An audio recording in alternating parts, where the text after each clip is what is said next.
Bismillahirrahmanirrahim.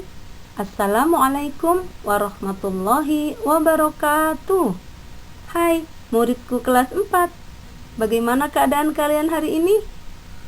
Semoga kita selalu dalam keadaan sehat walafiat, dan semoga Allah selalu memberkahi kita dengan ilmu yang bermanfaat. Amin. Alhamdulillah, hari ini kita Allah pertemukan kembali untuk belajar. Kali ini kita akan belajar muatan IPS mengenai sumber daya alam hayati dan pelestarian sumber daya alam. Ada di KD 3.1, tema 3, subtema 3. Tujuan pembelajarannya diharapkan siswa dapat mengetahui manfaat sumber daya alam hayati dan siswa dapat mengetahui cara melestarikan sumber daya alam.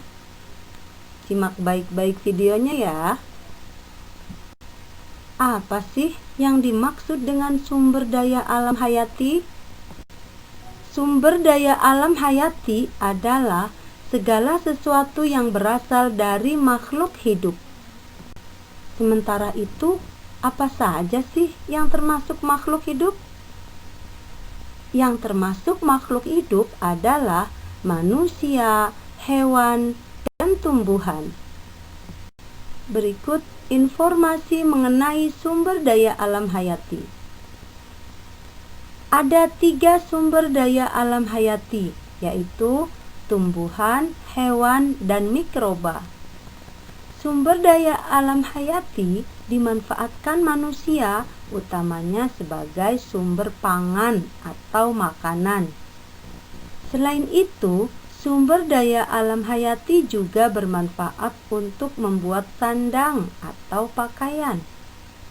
Untuk membangun rumah, sumber daya alam hayati berupa kayu dari pohon juga sangat bermanfaat. Sumber daya hewan dan manfaat merawatnya. Berdasarkan cara hidupnya, hewan dikelompokkan menjadi hewan liar dan hewan peliharaan atau hewan ternak. Hewan liar merupakan hewan yang hidup di alam bebas. Bagi manusia, hewan liar berfungsi menjaga keseimbangan alam.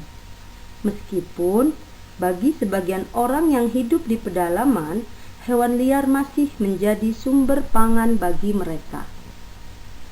Sementara, hewan peliharaan adalah hewan yang dijinakkan oleh manusia untuk diambil manfaatnya. Seperti contoh berikut. Sapi dimanfaatkan oleh manusia untuk diambil daging dan susunya sebagai bahan makanan dan bahan minuman. Begitu pula dengan ayam. Manusia merawat ayam agar menghasilkan telur dan daging untuk diolah menjadi bahan makanan. Sumber daya tumbuhan dan manfaat merawatnya. Tumbuhan bisa dibedakan berdasarkan asalnya. Ada tumbuhan hasil hutan yang tumbuh alami, dan ada tumbuhan hasil pertanian dan perkebunan. Hutan menjadi rumah bagi berbagai jenis pohon. Ada jati, pinus, damar, mahoni, cendana, dan masih banyak lainnya.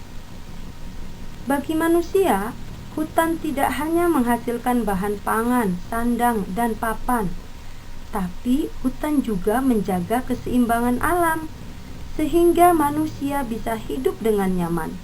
Hutan menyimpan air, menjaga keseimbangan air, dan menghasilkan oksigen. Sementara, tumbuhan hasil pertanian dan perkebunan dihasilkan oleh manusia dengan cara bercocok tanam. Hasil pertanian seperti padi, palawija, rempah-rempah, sayur-sayuran, dan buah-buahan. Sementara hasil perkebunan seperti kapas, karet, kelapa sawit, teh, kopi, coklat, dan tebu. Seperti sebuah contoh berikut. Pohon mangga yang dirawat akan menghasilkan buah yang dapat kita makan. Dengan merawat hewan dan tumbuhan, berarti kita telah mencintai lingkungan. Sumber daya alam yang tadi kita sudah sebutkan harus kita jaga keseimbangan dan kelestariannya. Ada banyak cara yang dapat kita lakukan untuk menjaga keseimbangan dan kelestarian sumber daya alam. Berikut beberapa contoh tindakan menjaga keseimbangan dan kelestarian sumber daya alam. Pertama, membuang sampah di tempat sampah. Kedua, merawat tanaman dengan cara menyiramnya. Ketiga, menanami lingkungan sekitar dengan tumbuhan, atau disebut juga penghijauan. Keempat, merawat hewan peliharaan dengan baik. Kelima, manfaatkan sumber daya alam sesuai kebutuhan. Sampai di sini dulu pembahasan mengenai sumber daya alam hayati dan pelestarian sumber daya alam. Alhamdulillahirabbil alamin. Semoga bermanfaat. Tetap semangat belajar, tetap jaga kesehatan. Terima kasih atas perhatiannya. Wassalamualaikum warahmatullahi wabarakatuh.